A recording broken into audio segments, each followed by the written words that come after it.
Elio Peña Crespo está. Dice que abandonó la reunión. Bueno, ahora sí pueden ver todos, ¿no? Sí, se observa, doctor. Muy bien, ayer veíamos la placa arteriosclerótica, líquido, músculo liso, conjuntivo, células inflamatorias y macrófagos. Es importante.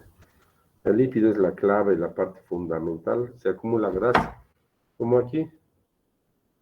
La arteriosclerosis. La arteriosclerosis es la acumulación de grasa. ¿No ve? La aterosclerosis. Bueno, ahí tenemos, es importante, ¿no? La grasa, porque nuestro medio es una enfermedad, obesidad, es considerado así.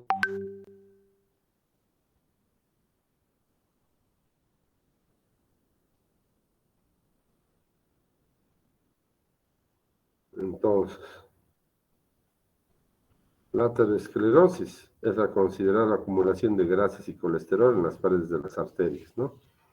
Entonces ahí está la aterosclerosis, acumulación de grasas. La arteriosclerosis, la diferencia es el enduramiento de las arterias. Pero miren aquí, veamos, ahí está. ¿Qué más veníamos? La anamnesis, si era agudo y crónica. Es importante aquí, en la anamnesis, el dolor agudo o el dolor crónico. El dolor agudo es importantísimo.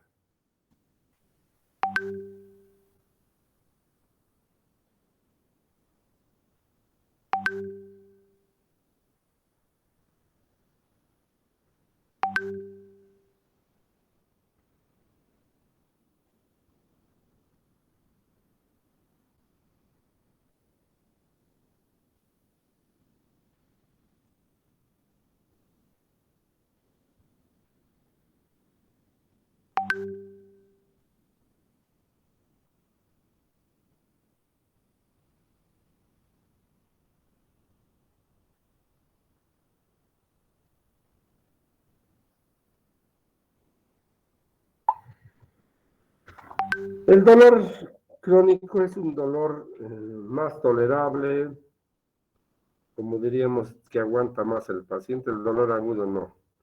Claudicación, ¿qué es la claudicación? El no poder. La claudicación es el no poder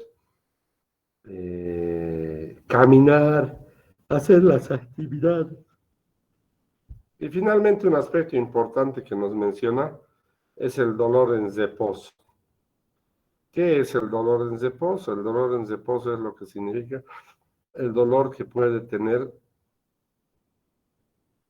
el paciente cuando está descansando, y realmente es un trastorno bastante serio. La exploración física. ¿Qué vamos a tener en la exploración física?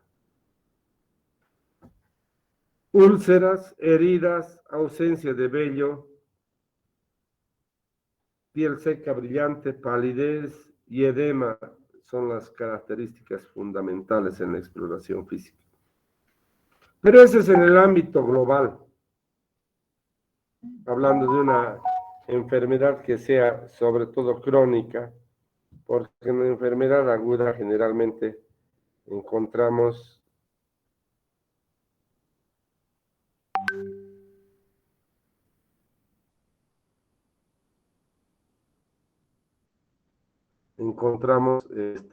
ya de alteraciones que son más graves en el momento, como por ejemplo la isquemia y necrosis, ¿no?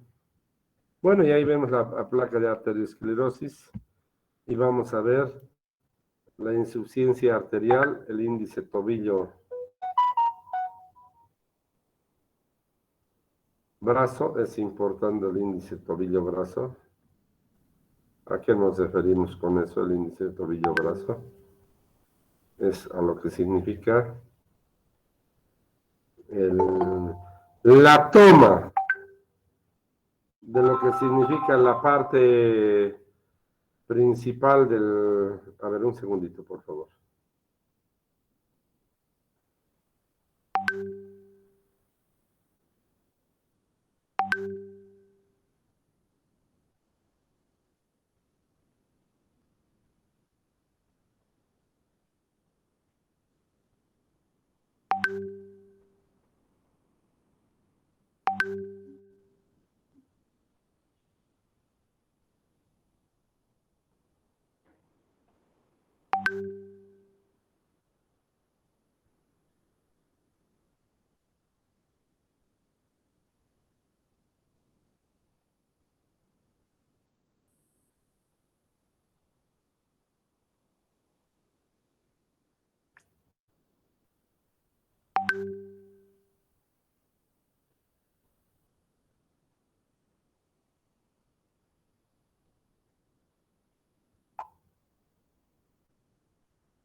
A ver, un segundo, por favor.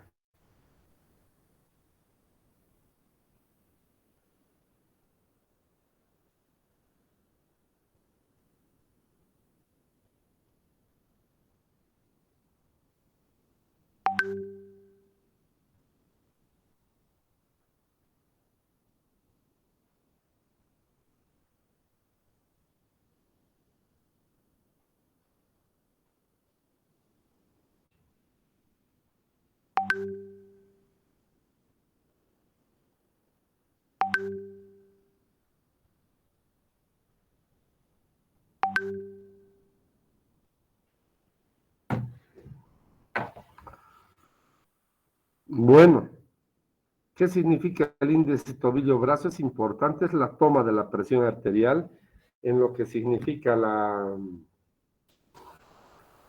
presión arterial, en lo que significa el, entre el miembro superior y el miembro inferior, ¿no? Las arterias braquiales o humerales con las arterias tibiales o las arterias pedias. Para hacer esto, el índice tobillo-brazo, no solamente hay que hacer la medición de la presión, sino también hay que hacer el manejo de un equipo Doppler para que pueda hacer seguimiento de la sangre que pueda ir obstruir en lo que significa la toma de las presiones y el escape que puede haber posterior de la sangre. El índice tobillo-brazo nos ayuda a mencionar qué tipo de alteraciones puede tener el paciente en lo que significa en su isquemia, en su valoración.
Bueno, ahora sí continuamos. El índice tobillo-brazo es una forma de descartar y ver cómo está funcionando el flujo a nivel, sobre todo, terminal de las arterias en el miembro inferior. Le vuelvo a decir, utiliza lo que significa la presión y la onda pulsátil con la expansión del tejido o del chozo de sangre que iba a haber, ayudadas por una ecografía Doppler en la mayor parte de los casos. Ahora veamos, ¿qué es lo que hacemos? El índice tobillo-brazo. Entonces, ¿cómo es la toma? Es la toma de la presión. Bueno, en realidad se hace una ecografía, se toma la presión, como les he dicho, en la humeral, en la tibial, se hace una ecografía y se ve cuál es la diferencia que existe. Cuando tenemos la presión, tomando en cuenta la presión más que la ecografía, tenemos que hacer este índice, que es la presión en la pierna dividida entre la presión en el brazo, ¿no? Entonces, vamos a ver, es la presión sistólica de la pierna y la presión sistólica de los brazos. Más altos en el superior, en el miembro superior, entre el derecho y el izquierdo. Ejemplo, si la presión más alta en la pierna es 120, la presión más alta en el brazo es 120, 120 entre 120 es igual a 1.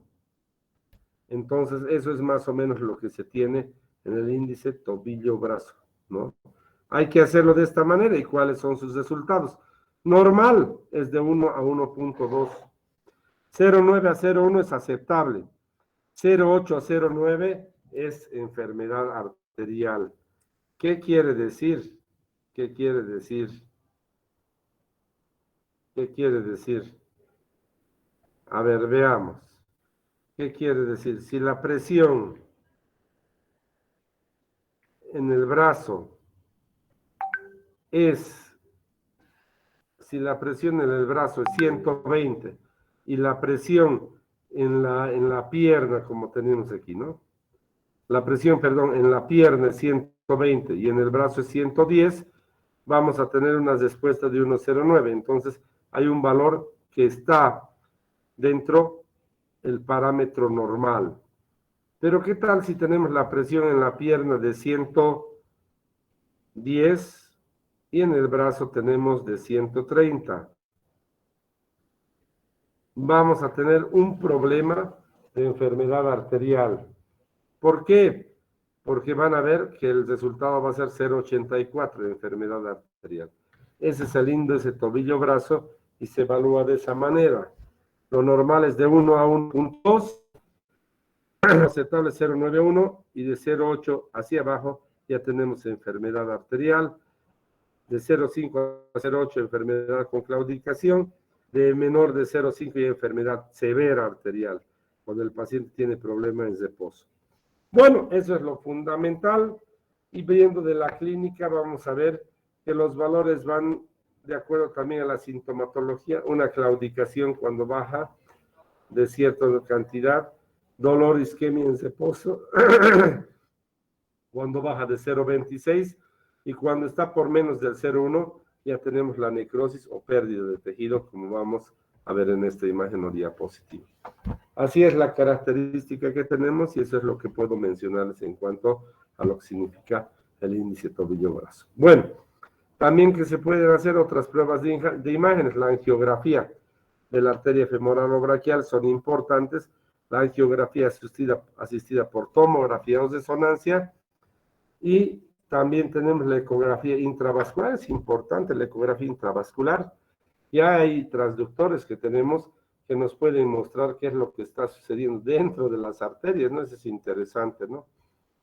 Entonces es lo que me han mencionado, ¿no? Y lo más importante y lo más claro que tenemos es que tenemos la ecografía dúplex. Esto que se llama la ecografía dúplex, anoten, es la combinación de la ecografía tradicional de los tejidos con la ecografía Doppler. ¿Qué quiero decir?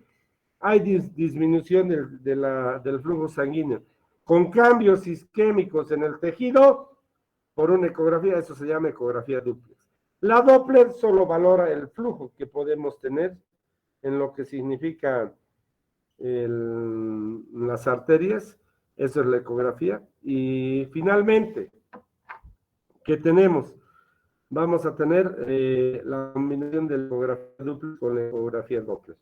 Ahí es lo que nosotros tenemos y manejamos como ecografía duplex. Atiendan, duplex es combinación de la ecografía del tejido con la ecografía Doppler. Bueno, hemos visto y reiteramos qué tenemos que hacer. Podemos hacer el índice tobillo-brazo, podemos hacer la angiografía, podemos hacer la ecografía intravascular, que estos hay transductores en otros países sobre todo, y una ecografía duplex, que es la combinación, la más fácil de la ecografía tradicional con la Doppler. Esto no excluye a la ecografía Doppler, por si acaso, la Doppler es netamente vascular. Si combinamos el diagnóstico vascular con el de tejido, tenemos la ecografía Doppler. Tratamiento médico. La modificación de los lípidos en la dieta es importante. La utilización de antiagregantes plaguetarios es importante. El control de la hipertensión arterial es importante.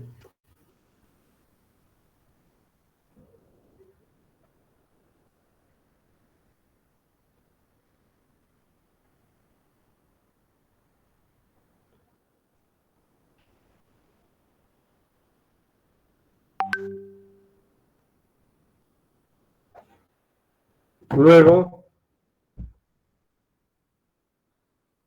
la utilización, el dejar de fumar es importante y eso es lo que sucede, ¿no?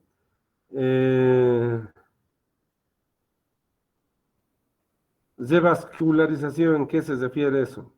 En lo que significa hacer una plastía en la arteria para poder permitir el flujo de sangre, en lo que significa la arteria afectada. ¿Y cuándo se hace ese tratamiento quirúrgico? Cuando hay claudicación, cuando hay isquemia y en los pies diabéticos. Quiero decirle que el pie diabético es fundamental e importante, ¿no? Hay que tener en cuenta que hacen una microangiopatía y obviamente van a tener un problema vascular importante. Bueno, cuando hay necrosis ya está el tratamiento quirúrgico, la amputación de la extremidad inferior, como sucede en este caso, ¿no? La amputación de los dos últimos ortejos. Bueno,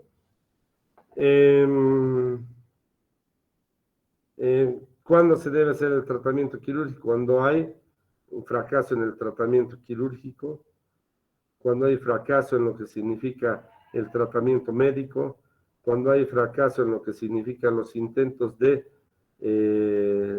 reconstituir la vía arterial. En estos casos se puede hacer la amputación de radios en la base del pie, la amputación transmetatarsiana en la cabeza de los metatarsianos, la amputación intracondilia por debajo de la tuberosidad tibial y la amputación supracondilia en boca de pez. ¿Cuál es lo más aconsejado? Evidentemente, si hacemos un análisis, las amputaciones más pequeñas en la base del pie afectado sería la más adecuada, como por ejemplo sucede en esta diapositiva. Pero cuando ya tenemos un compromiso de todo el miembro, en realidad lo que más se considera como parte importante es la supracondilia para la acción de los mecanismos de sustitución, como por ejemplo prótesis, que son importantes a nivel supracondilio. Bueno, evidentemente, les vuelvo a decir, el objetivo es de preservar la mayor parte del tejido. Bueno, ¿qué más tenemos?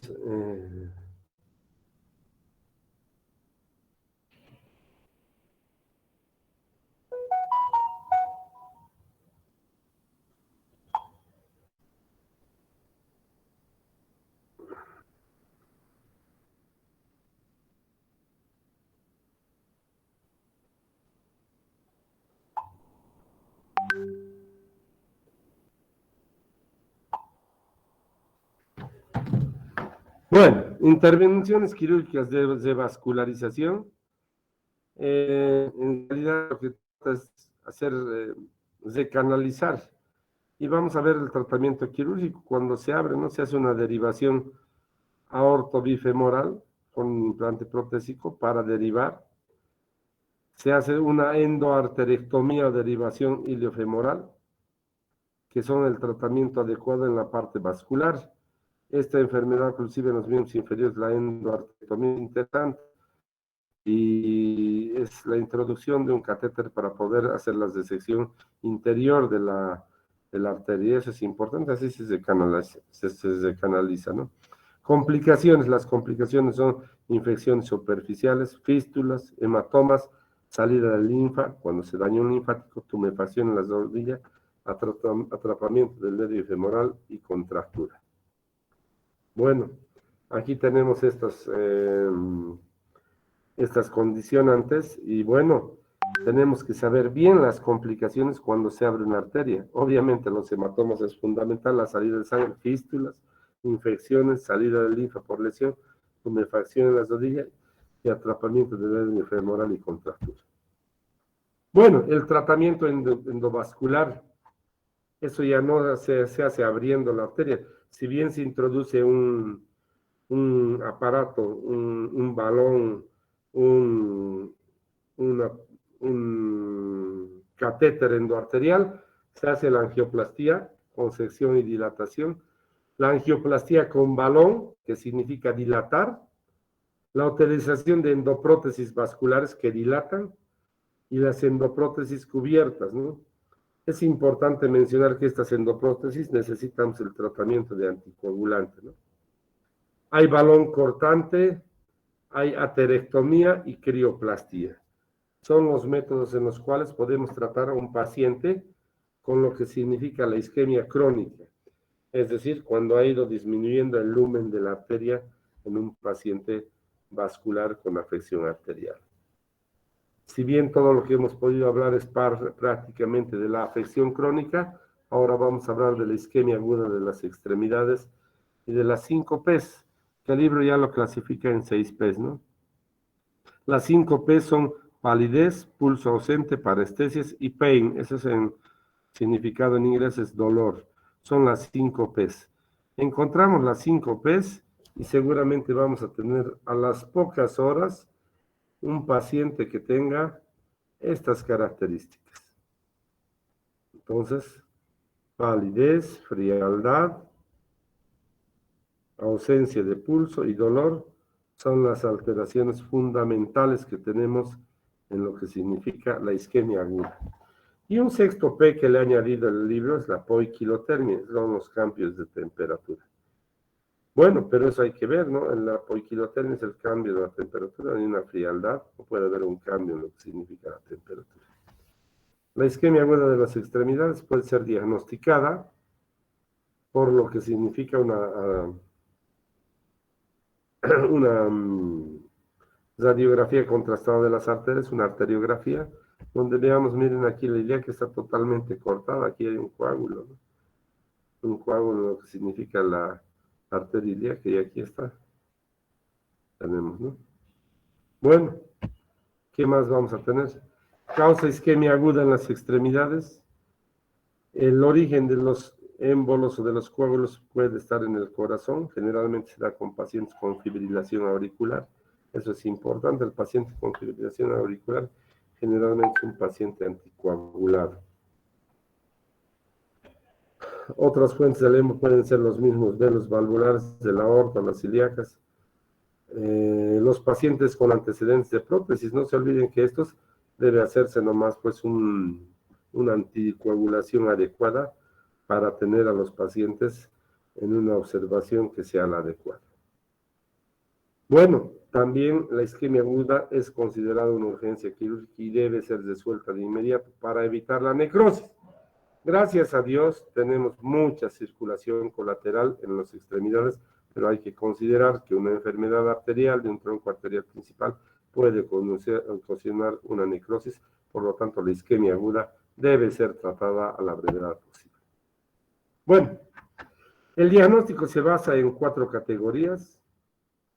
Las oclusiones que son viables y no están sometidas a amenaza inmediata en el criterio 1. En el 2A están amenazadas pero pueden salvarse si se trata. En el 2B si son salvables con tratamiento urgente. Y en el 3 con isquemia irreversible y no pueden salvarse. Estos tienen necrosis. Por lo tanto tienen que ser retirados los tejidos y obviamente la parte del miembro afectado, ¿no? Repetimos, son 4 categorías. 1, 2 y 3. El 2 está dividido en 2 categorías, por eso son 4. El 1 son viables y no están sometidos a una amenaza inmediata. El 2A están amenazadas, pero pueden salvarse con tratamiento. El 2B son salvadas con tratamiento urgente. Y el 3, isquemia irreversible o necrosis, que no pueden salvarse. Por lo tanto, que las categorías 1 y 2A pueden ser tratados con anticoagulantes, con tratamiento trombolítico, mientras que en la categoría 2B pueden requerir una intervención urgente, ya sea endoarterial o ya sea hacer una derivación, como les mencioné. En las 4, el tratamiento quirúrgico es la amputación y hemos visto los niveles de amputación. Bueno, ¿qué más tenemos? Hay que tener cuidado en la utilización de los trombolíticos y anticoagulantes en pacientes con problemas hemorrágicos, diátesis hemorrágica, los que hayan sido sometidos a una cirugía digestiva reciente, una cirugía intracraneal o TEC, porque si damos fibrinolíticos y anticoagulantes puede seguir sangrando, ¿no? Además, los pacientes con ACV son una contraindicación absoluta de dar anticoagulantes y fibrinolíticos. Bueno, una alternativa vamos a tener es la trombectomía abierta, como hemos hecho, la endoarteriectomía, y es la eliminación de los coágulos a través de lo que significa el material y los catéteres que tenemos, y además la disolución con esa solución heparinizada que es importante. Bueno, hay que considerar la utilización del parche si vamos a hacer alguna derivación o vamos a producir una lesión mayor en la pared del vaso. Bueno, la angiografía es útil para hacer el control. Como hemos visto, la angiografía sería importante para hacer, miren, este A y el B, que ya estaría prácticamente resuelto, y nos ayuda la angiografía para hacer el control posterior y saber si hemos eliminado el coágulo. Las complicaciones de la trombectomía abierta son las lesiones del vaso y obviamente la posibilidad de formar otros coágulos, ¿no? Una complicación importante, vamos a reiterar, es la hemorragia que puede suceder. Bueno, arterioparias no arterioscleróticas. Tenemos el fenómeno o la isquemia transitoria de Zaino. Es una característica de un vasoespasmo transitorio recidivante de los dedos al estímulos por el frío. El paciente o la paciente, porque es más característica en mujeres, tiene una coloración blanco azulado y a veces rojizo, que se presenta en las extremidades superiores de la mano respetando el pulgar. Esta isquemia transitoria puede producirse una úlcera o pérdida de tejido, y como les dije, es principalmente en mujeres jóvenes en regiones más frías de nuestro territorio o de nuestro globo terráqueo, ¿no? Y esto es en mujeres jóvenes, casi nunca ocurre más de 40 años, ¿no? El tratamiento en realidad es evitar el frío, utilizar guantes. Los estados emocionales son fundamentales y también la utilización del tabaco, porque el tabaco produce fibrosis de las arterias. Enfermedad de Buerger es una tromboangitis esclerosante que se presenta en mujeres jóvenes, en personas jóvenes también, con isquemia y gangrena distal localizada. Se presenta en las extremidades superiores e inferiores, no es como la enfermedad de Zaino, que es en la extremidad superior respetando el pulgar, esta en las superiores e inferiores. Es una arteritis nodosa, arterial, pero también puede afectar a algunos vasos, sobre todo medianos o pequeños, ¿no? En estos pacientes es una tromboangitis esclerosante que se presenta, está asociada también al tabaco. Hay que hacer cuidados locales, como por ejemplo mantener lo que significa la temperatura adecuada, y si es que esta es definitiva y va a producir una tromboangitis que no va a dejar, hay que hacer una derivación arterial. Para terminar, la enfermedad de Takayasu. ¿Qué significa la Takayasu? En mujeres asiáticas no vemos mucho en nuestro medio, pero obviamente podríamos ver cuando hay migración, ¿no?, de los pacientes. les da en mujeres asiáticas jóvenes también, con fiebre, anorexia, mialgias, se da una obstrucción arterial progresiva, como ven, o en diferentes lugares de la aorta, ¿no?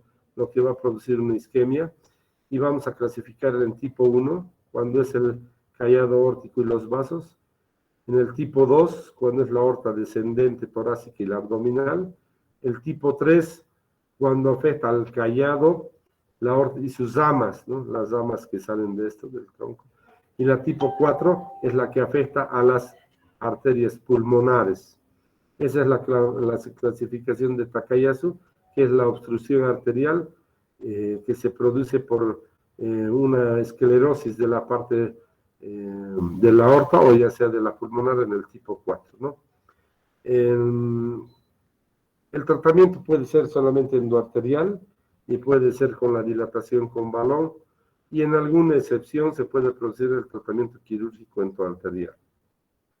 Bueno, con eso terminamos la enfermedad arterial, y ya nos faltan unos temas que vamos a terminar seguramente en los 3 siguientes días para complementar lo que significa nuestro temario que debemos terminar hasta el próximo viernes. Les dejo, jóvenes, el día lunes nos vemos a la misma hora y que tengan muy buenas noches. Gracias, doctor. Hasta luego.